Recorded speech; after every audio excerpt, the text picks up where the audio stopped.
The Outbreak of Peace by H.B. Fyfe, originally published in Analog Science Fact and Fiction, February 1961. Narrated by Tom Trussel.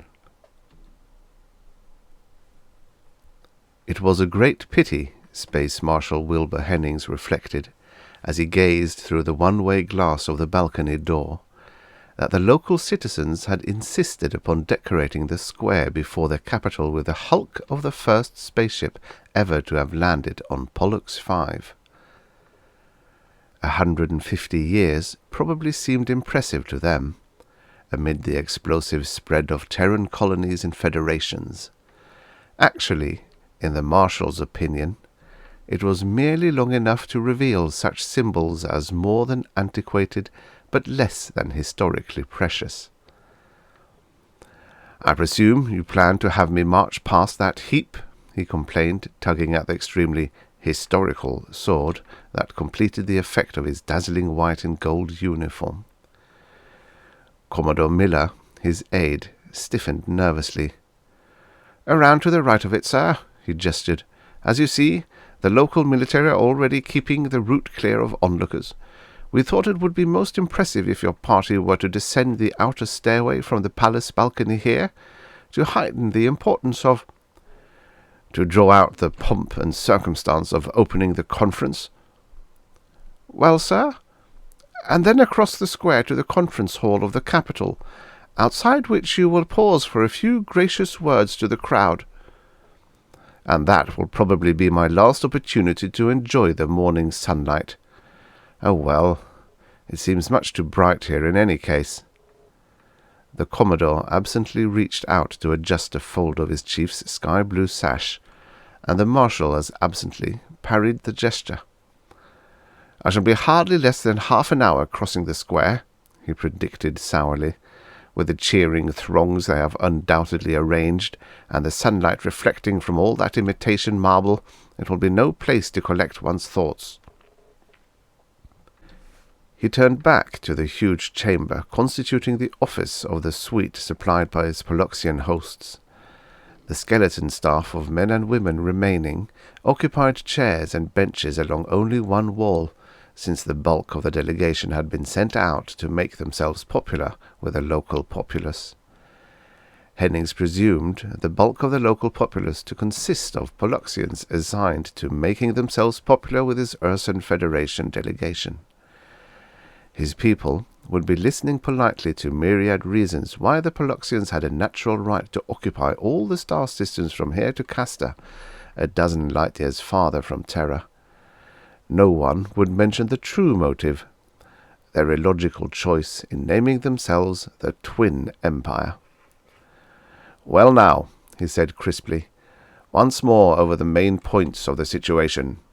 No, Commodore, not the schedule of experts that will accompany me to the table. I rely upon you to have perfected that. But have there been any unforeseen developments in the actual fighting?"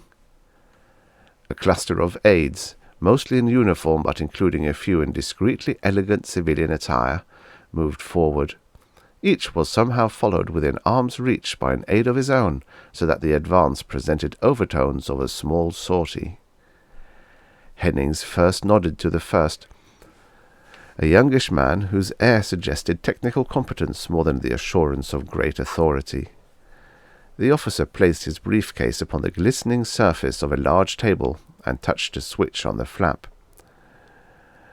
"It's as well to be sure, sir," the Commodore approved. "Our men have been unable to detect any devices, but the walls may have ears." "They won't scan through this scrambler, sir," asserted the young officer. Hennings accepted a seat at the table and looked up to one of the others. "Mirelli's star," an older officer reported briskly. "The same situation prevails, with both sides having landed surface troops in force on Mirelli 2, Mirelli 3, and Mirelli 5, the fourth planet being inhabited by a partly civilized, non-human race protected under the Terran Convention." "Recent engagements?" "No, sir. Maneuvering continues, but actual encounters have declined in frequency. Casualties are modest and evenly matched. General Nilsson on Morelli 3 continues to receive Poloxian agents seeking his defection." "I never thought to ask," murmured Hennings. "Is he really a distant connection of the Poloxian-Nilsson family?" "It is improbable, sir, but they are polite enough to accept the pretense. Of course, he rejects every offer in a very high-minded manner, and seems to be making an adequate impression of chivalry." He stepped back at Hennings's nod, to be replaced by another officer. "One minor space skirmish in the Agoki system to report, sir. The Admiral in command appears to have recouped after the error of 2 days ago, when that Poloxian detachment was so badly mauled. He arranged the capture of 3 of our cruisers." "Was that not a trifle rash?" demanded Hennings. "Intelligence is inclined to think not, sir. The ships were armed only with weapons listed as general knowledge items. The crews were not only trained in prisoner-of-war tactics, but also well supplied with small luxuries.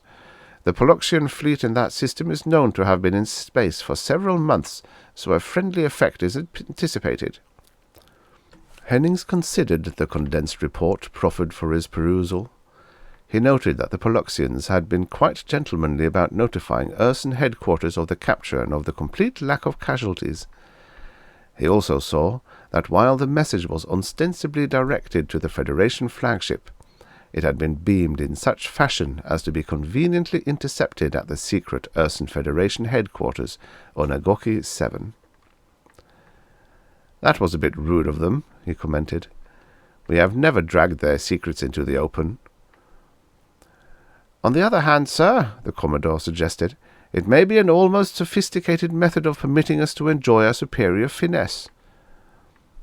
"I am just as pleased to have the reminder," said Hennings. "It will serve to alert us all the more when we sit down with them over there." An elegant civilian, a large man with patient, drooping features, stated that nothing had occurred to change the economic situation. Another reported that unofficial channels of information were holding up as well as could be expected. A uniformed officer summarized the battle situation in 2 more star systems. "Those are positions we actually desire to hold, are they not?" Hennings asked.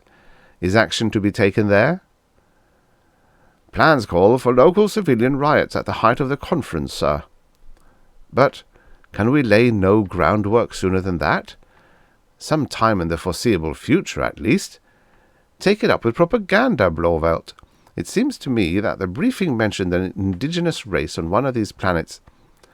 Blåvelt dropped his eyes momentarily, equivalent in that gathering to a blush of intense embarrassment. Hennings coughed apologetically. "Well now, I should not pry into arrangements I must later be able to deny convincingly with a clear conscience. I can only plead, my dear Blåvelt, the tenseness of the past several days." The officer murmured inaudibly, fumbled with his papers, and edged to the rear rank. Someone, at Commodore Miller's fluttering, obtained a vacuum jug of ice water and a glass for the marshal, but Hennings chose instead to produce a long cigar from a pocket concealed beneath his resplendent collection of medals. "My apologies to all of you," he said thoughtfully. "I fear that any of you who may expect contact with the local population had better see Dr. Ibn Talal about the hypnosis necessary to counteract my little indiscretion. And now, what remains?" "Nothing but the prisoner exchange, sir," Commodore Miller announced after collecting the eyes of the principal officers. Hennings got his cigar going.